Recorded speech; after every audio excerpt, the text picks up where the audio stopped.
आदाब दोस्तों, मैं हूं एम ए वाजिद। आप देख रहे हैं पैगाम टीवी। प्राइम टाइम में हम आज आपसे मिलवाने जा रहे हैं एमवा के कौमी सदर जनाब शमशाद कादरी साहब, जो कि अवामी जहदगार हैं और हर एक के हर दिल अजीज़ माने जाते हैं। हमेशा नौजवानों को एक नई राह दिखाने के लिए हमेशा तैयार रहते हैं। खादी साहब अस्सलाम वालेकुम। वालेकुम अस्सलाम जनाब। खादी साहब, आपने हमारे लिए वक्त निकाला, उसके लिए आपका बहुत बहुत शुक्रिया। खादी साहब, मैं आज बात करना चाहूँगा महकमा अक़लियती बहबूद की, जिसकी कारकर्दगी पर सवालिया निशान उठ रहे हैं। लोग चेमोगोवियाँ कर रहे हैं कि ऐसा होता तो अच्छा होता, ऐसा होता तो कुछ और होता। अक़लियती बहबूद महकमे के ज़िम्मेदारान आखिर कर क्या रहे हैं?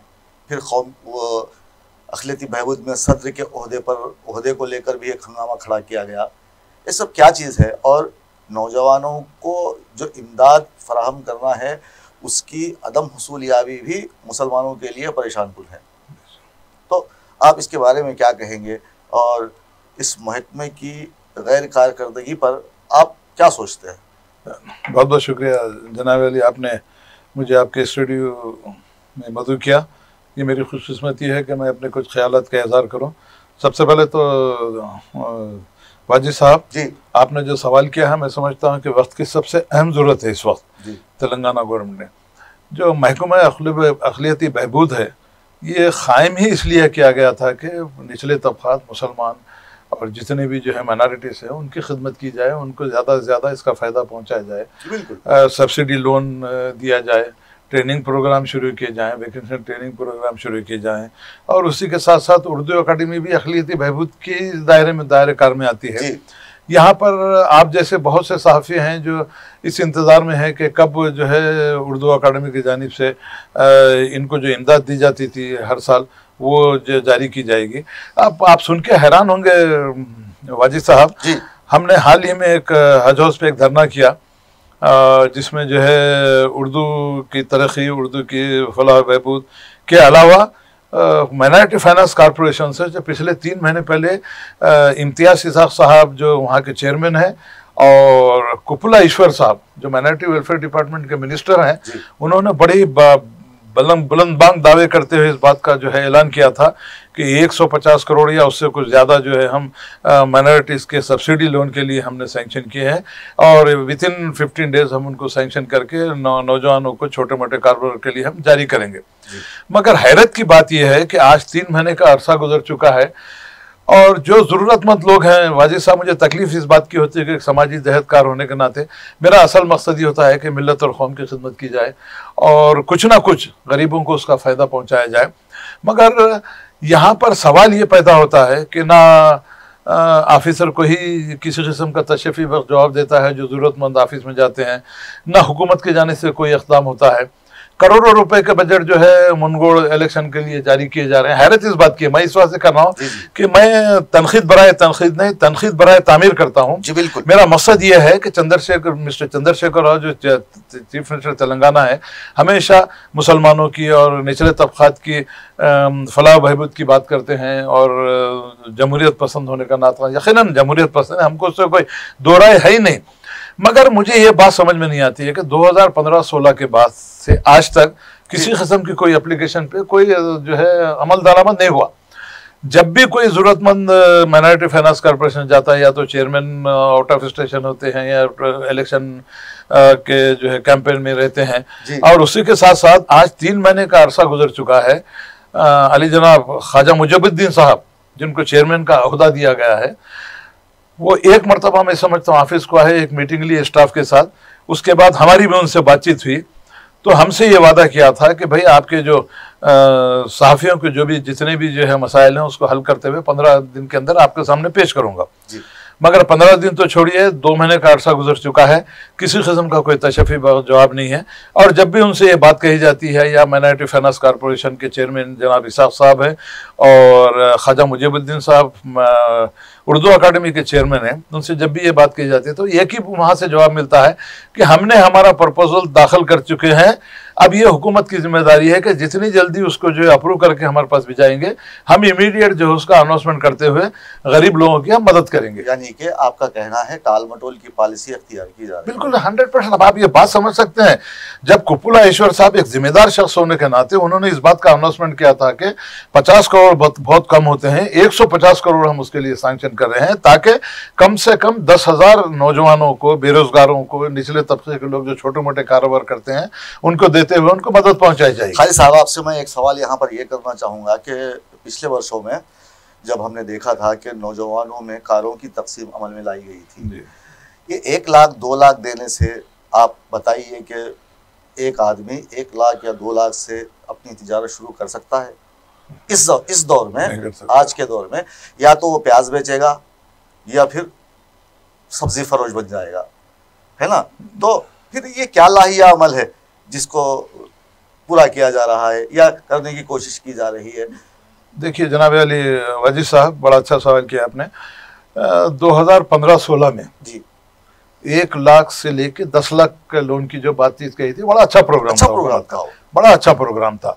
तो आप सुन के हैरान होंगे, मेरे पास उसका रिकॉर्ड है, आरटीआई से मैंने निकाला था। 1,59,906 एप्लीकेशन उसूल की गई थी जी, 1 लाख से 10 लाख लोन सैंक्शन करने की, मगर आज तक उसके ऊपर कोई अमल दरामद नहीं हुआ, ना उस पर कुछ नहीं हुआ। नहीं, बजट ही रिलीज नहीं करी गवर्नमेंट। अच्छा। बड़े बड़े बुलंद दावे हुए, नौजवानों की खिदमत की जाएगी, मुसलमानों की खिदमत की जाएगी, 12% दिया जाएगा, बरकफ ऐसे जो है दिल लुभाने वाले, ऐसे जो है खुशकुन जो है वादे किए गए, दिलों को लुभाने वाले खुशकुन मुसाले कहे। बेचारे मुसलमान इस उम्मीद पे साथ के शायद चंद्रशेखर राव साहब मुसलमानों की फलाह को बड़ी दिलचस्पी रखते हैं, तो शायद उसमें कुछ बात होगी। अगर मैं समझता हूँ कि 1 लाख से 10 लाख का जो मामला था, कम से कम जैसा आपने फरमाया 10 लाख में एक बड़ा बिजनेस शुरू किया जा सकता था। मगर हुकूमत का मकसद इस वक्त, ये आपकी बात थोड़ी क्लियर करना चाहूंगा, 1 लाख और 2 लाख का जो मामला है, ये सब्सिडी लोन जो है छोटे कारोबार वालों के लिए।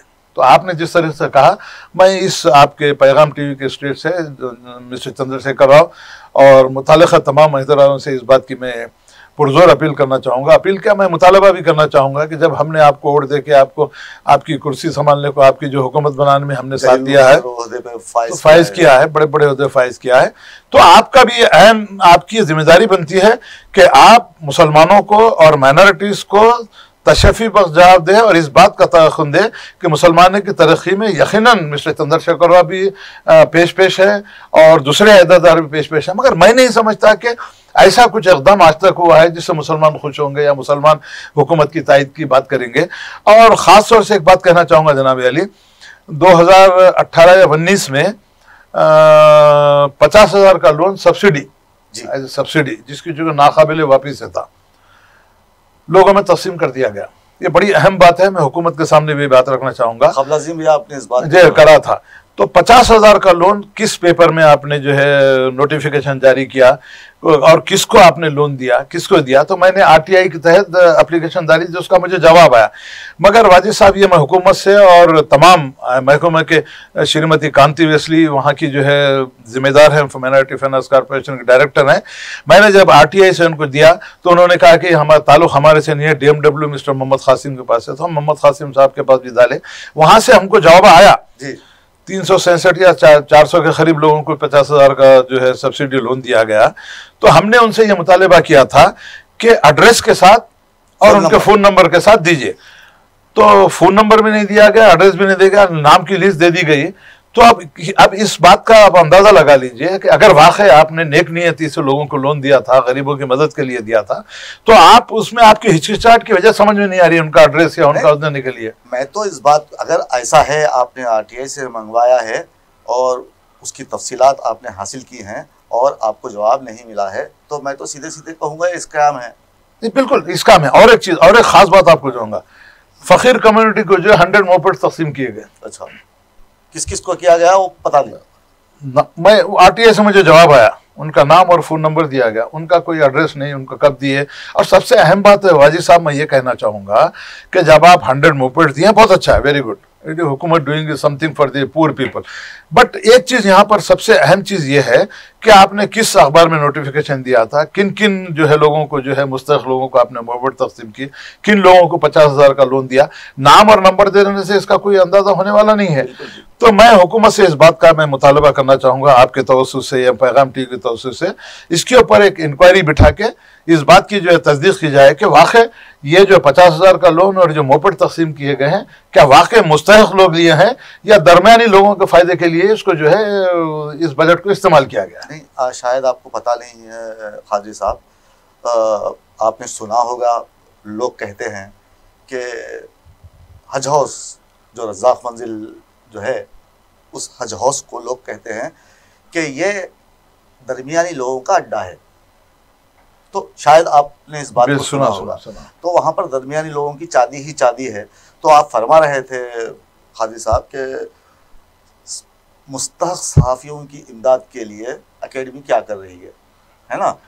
तो आप पिछला रिकॉर्ड उठाकर देख लीजिए, जिन्हें 8,000 5,000 जो भी रकम है जो तकसीम की गई है, वो फेक रिपोर्टर्स और फेक सहाफ़ी हैं तकरीबन। मैं पूरों की बात नहीं कर रहा हूँ, तकरीबन सहाफ़ी जो चमचागिरी करते हैं और जो हज हाउस में हमेशा बैठे रहते हैं, उनको ये पैसे मिले हैं।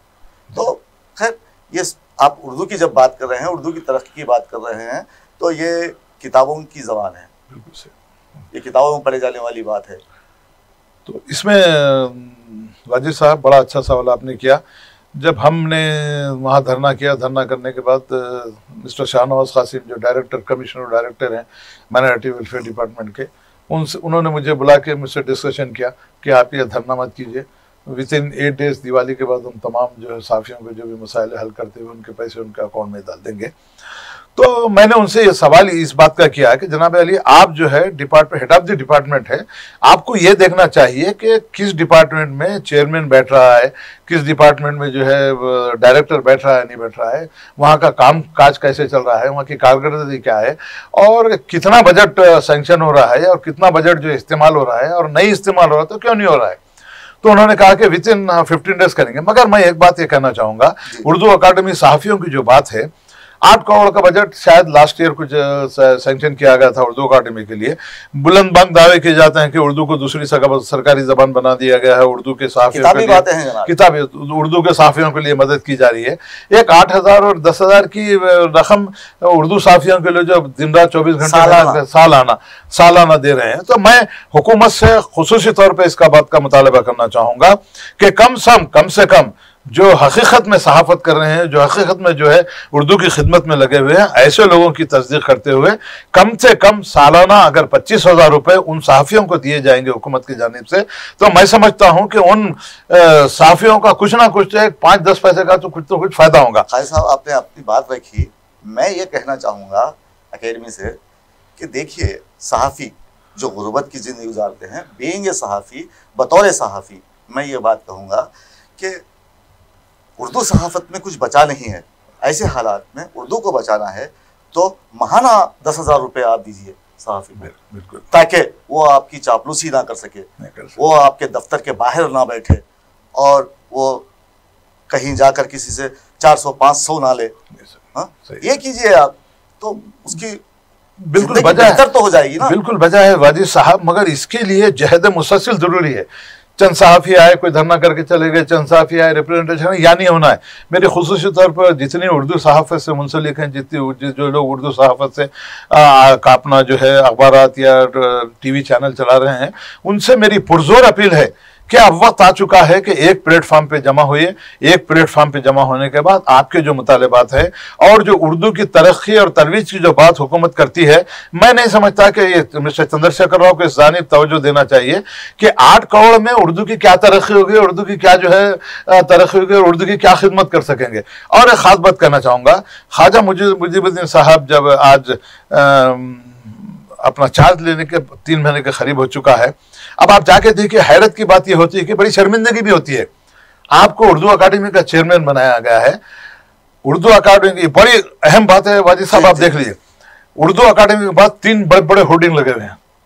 उर्दू का नामो निशान नहीं है, सिर्फ तेलुगु में है, ख्वाजा मुइनुद्दीन साहब सलाम करते हुए फोटो है, कविता मैडम की फोटो, ये सब लोगों की फोटो हैं, और खाली जो है तेलुगु में पोस्टर लगे हुए हैं। तो अब आप इस बात से अंदाजा लगाइए कि इसका जो है मैसेज किस तरीके से जाएगा वहां में, किस कदर हुकूमत संजीदा है, किस कदर संजीदा है तेलुगु में।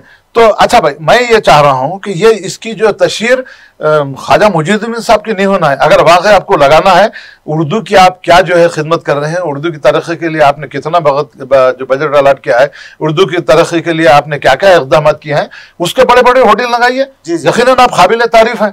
वरना आप ही की तशहीर के लिए जो है तेलुगु में, अच्छा उर्दू नहीं है, बड़ी शर्मिंदगी की बात है, मुझे बड़ी शर्म आ रही है इस स्टेज से कहने के लिए कि जिस उर्दू अकादमी के चेयरमैन है उस होर्डिंग के ऊपर उर्दू का एक लफ्ज नहीं है। फिर हम कहते हैं कि उर्दू बचाना हमारी जिम्मेदारी है, तो उर्दू को सिर्फ हम बोर्ड तक या तस्वीर तक ना रखें, बल्कि उसकी तरक्की में हकीकी आगे आएँ और उसके लिए आप काम करें, उसके लिए पैसा खर्च किया जाए, तो तभी हुकूमत उर्दू की हकीकी मददगार या हकीकी तशहीर करने वाली कहलाएगी। नहीं, जब कहलाएगी जनाब यार, 8 करोड़ की रकम इतनी मामूली रकम है, मुझे कुछ समझ में नहीं। 8 करोड़ देके बहुत बड़ा बुलंदबाग दावे किए गए, उर्दू की तरक्की की जा रही है, शायरों को पैसे दिए जा रहे हैं, फलां को PhD डिग्री करे। मेरा मतलब यह है कि हुकूमत से मेरा एक मुतालबा है कि आप कम से कम 50 करोड़ का बजट उर्दू अकादमी को मुख्तस कीजिए, ताकि उर्दू के जितने मसाइल हैं उनको हल करने में मदद मिले। और उर्दू की तरक्की किस तरीके से की जाएगी? आपके पास इससे पहले कंप्यूटर ट्रेनिंग आपके पास थी, अब वो माइनॉरिटी फाइनेंस कॉर्पोरेशन को दे दिए। ये सब बातें कुछ समझ में आने वाली नहीं है कि उर्दू की तरक्की आप 8 करोड़ के बजट देके कैसा करेंगे जी। अब हज हाउस का मामला है, हज कमेटी का मामला है। कल ही मैं मसीहुल्लाह साहब से मिला कि आपके पास क्या क्या स्कीमात हैं, तो उन्होंने कहा कि बेवाओं को वजीफा दिया जा रहा है, गरीबों की मदद की जा रही है, बीमारों को पैसे दिए जा रहे हैं, कुछ बच्चे जो तालीम हासिल कर उनको जा रहे हैं, जो एक्सीडेंट में जख्मी है उनको जा रहे थे। मतलब भाई उसके कुछ हमारे को मालूमात दीजिए। तो वहाँ के एक CEO हैं मीर काजम अली साहब, एग्जीक्यूटिव ऑफिसर है। मैं जब उनसे जाके पूछा, कोई तशफ़ी बख्श जवाब नहीं, नहीं, यहाँ कोई ऐसी स्कीम नहीं है। या मैं बोला ठीक है भाई, ये मुताल्लिका जो खवातीन हैं उनको एप्लीकेशन देने का तरीक़ाकार क्या है? तो वो जो एग्जीक्यूटिव ऑफिसर साहब है, मीर काजम अली शायद नाम है उनका, बिल्कुल ही मैंने हल्के में ले लिए। शमशाद खादरी मामूली आदमी मेरे सामने बैठा है, उन्हें क्या करा। तो मैं जनाब मसीहुल्लाह साहब से भी इस बात की, मैं आप चेयरमैन हैं, नौजवान हैं, मैं इस बात का जो है आपसे मुतालबा करना चाहूँगा कि आपके नीचे के जो ऑफिसर है, आपने बड़ी हमदर्दी से कहा कि जाए आपके PA को बुला के जाइए, उनसे बात करा कि क्या क्या स्कीमात के तमाम मालूमात फराहम कीजिए। मगर मिस्टर मसीहुल्लाह, आपके इस चीफ एग्जीक्यूटिव ऑफिसर ने मुझे किसी किस्म का तशफ़ी बख्श जवाब नहीं दिया कि एप्लीकेशन किस तरह दाखिल की जाए, किस तरह इमदाद हासिल की जाए। तो मैं आपसे और हुकूमत से खुसूसी तौर पे एक बात कहना चाहूँगा, वाजी साहब, हमेशा ये बात दोहराता हूँ, mister AK Khan, he is the adviser of the government, he is representing to the minority. तो यहाँ पर सबसे अहम जिम्मेदारी मिस्टर AK खान की है, जिनको मुसलमानों की फलाह बहबूद के लिए एक ऐसा ओहदा दिया, एडवाइजर का ओहदा दिया गया है, जो उनकी जो अहम जिम्मेदारी है, ठीक है, मुसलमान और माइनॉरिटी जिस मुश्किल दौर से गुजर रहे हैं, जिस मुश्किल दौर से वो लोग जिंदगी गुजार रहे हैं, बजट के रिलीज का मामला हो, उर्दू अकादमी के तरीक़े का मामला हो, या वक्फ बोर्ड के जो है उसके जो है हालात को दुरुस्त करने का मामला हो, इसकी सारी जिम्मेदारी मिस्टर AK खान पे आती है। ये AK खान की जिम्मेदारी बनती है कि जो भी गलतियां हो रही हैं, जो भी जो है वक्फ बोर्ड में हो या माइनॉरिटी फाइनेंस कॉर्पोरेशन में या उर्दू अकादमी में हो, जो दरमियानी अशखास जो है इस तमाम महकूमों को तबाह बर्बाद कर रहे हैं, ये मिस्टर AK खान की जिम्मेदारी बनती है कि ये डायरेक्ट मिस्टर चंद्रशेखर राव के नॉलेज में ये बात लाना जरूरी है कि मुसलमान किस मुसीबत के दौर से गुजर रहे हैं। ना उर्दू अकादमी का बजट सही रिलीज हो रहा है, ना माइनॉरिटी फाइनेंस कॉर्पोरेशन का बजट रिलीज हो रहा है, ना वक्फ बोर्ड की कारकर्दगी सही हो रही है। अब आप अंदाजा लगा लीजिए, पिछले 2 साल से मुखफिल है वक्फ का रिकॉर्ड। अब थोड़े दिनों के बाद चूहे हो या कुछ हो, या जो पूरा रिकॉर्ड को तबाह बर्बाद करके रख देंगे। तो मैं मिस्टर चंद्रशेखर राव और मिस्टर AK खान से खास तौर से ये बात कहना चाहूंगा कि अब भी वक्त है, जागिए, और वो मुखफिल जो है रिकॉर्ड को बाहर निकाल के उसमें क्या क्या जो है अहम रिकॉर्ड्स हैं, उसमें क्या क्या जो है उसके अंदर जमीनात के रिकॉर्ड हैं, उसको फौरी तौर पर खुलाते हुए उसको बंद करने की वजह समझ में नहीं आई।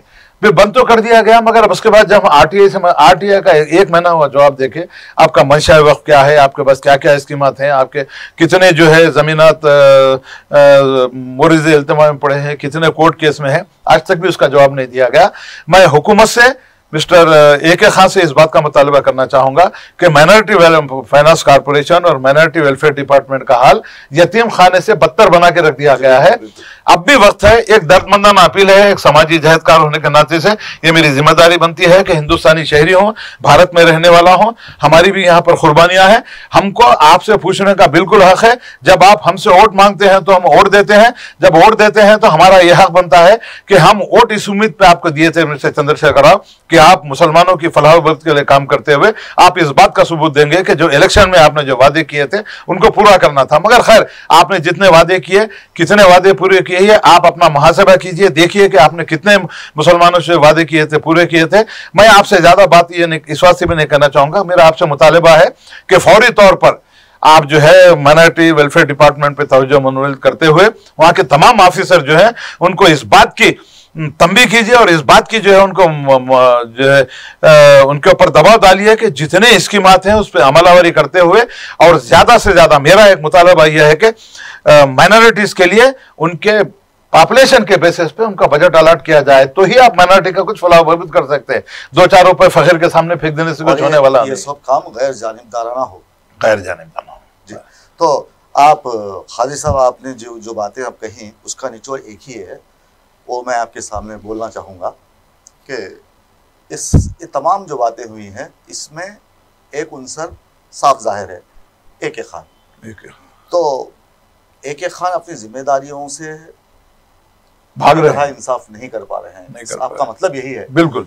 तो मैं उन तमाम ओहदेदारों को ये कहूँगा, खाली साहब आपने तो अपनी बात रख दी है, अब चलते चलते मैं एक बात लोगों से कहूँगा, ये तमाम जो इदारा है हज हाउस में जितने भी दफातर काम करते हैं उनके लिए मैं कहूँगा, जी बिल्कुल सबके लिए कहूँगा, कुर्सी है तुम्हारा, ये जनाजा तो नहीं है, कुर्सी है तुम्हारा, ये जनाजा तो नहीं है, कुछ कर नहीं सकते तो उतर क्यों नहीं जाते? क्या बात है। तो दोस्तों, अगर आपको हमारा ये प्रोग्राम अच्छा दिखा हो तो आप हमारे चैनल को सब्सक्राइब कीजिए और लाइक करना ना भूलिए। खाली साहब, आपने हमारे स्टूडियो में इतना वक्त दिया, उसके लिए आपका बहुत बहुत शुक्रिया। तो फिर हम अगली बार मिलेंगे, तब तक के लिए यार जिंदा सोबत बाकी। दोस्तों, हमारा ये प्रोग्राम यहीं पर इख्तिताम को पहुंचता है, वक्त की कमी है, इसीलिए हम अगली बार बात करेंगे अक़लियती बहबूद पर और उर्दू अकेडमी पर, सहाफ़ियों के मुतालिबात पर, तमाम चीज़ों पर हम बहस करेंगे। बहस के बाद देखते हैं कि नतीजा क्या निकले, वरना फिर एहतजाज की शक्ल तो बरकरार है ना? जमहूरियत में तो हमारे को इख्तियार है, एहतजाज तो हम कर सकते हैं, पूरा मन एहतजाज। तब तक के लिए हमें दीजिए इजाज़त। आदाब, शुक्रिया। अल आज़म टूर्स एंड ट्रैवल्स हुकूमत हिंद से रजिस्टर शुदा हज व उम्रा के मुक़द्दस सफ़र, तमाम एयरलाइंस डोमेस्टिक व इंटरनेशनल टिकट्स के लिए राब्ता करें। हर पल आपके साथ इत्मीनान बख्श सफ़र, मैन पावर कंसल्टेंसी तजुर्बेकार अमले के साथ करता है आपकी भरपूर रहनुमाई।